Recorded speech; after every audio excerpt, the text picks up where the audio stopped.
C மத்தா தூக்கி போடு. பாட்டில் காலி பாட்டில் வச்சு நாக்கில் வச்சுருக்கிறேன். வா 12 மணி ஆயிடுச்சு, கடை தந்துட்டு இருப்பான். மைக்கா வாங்க போலாம். சரி சரக்கு காசு இருக்குது சைடிஸுக்கு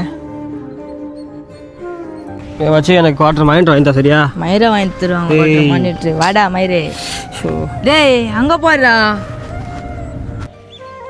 பிச்சைக்கார 500 ரூபாய் வச்சுன்னுக்குறான். சைடிஸு காசு இல்லையே.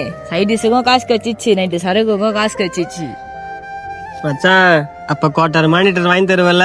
என்னடா அசிங்கமா மானிட்டர் லோக்கல்ல குச்சின. வாடா காசு இருக்குது. நான் தள்ள சரியான கலெக்ஷனுக்கு போல இன்னைக்கு.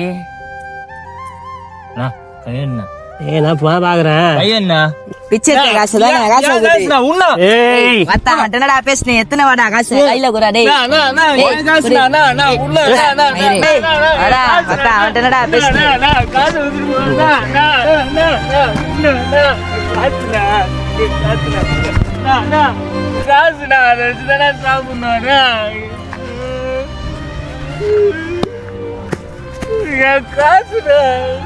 டேய் காசு எவ்வளவு இருக்குது? என்ன என்கிட்ட 30 ரூபா நிறைய ஜெயில் இருக்கு. வீட்டால இருக்குது.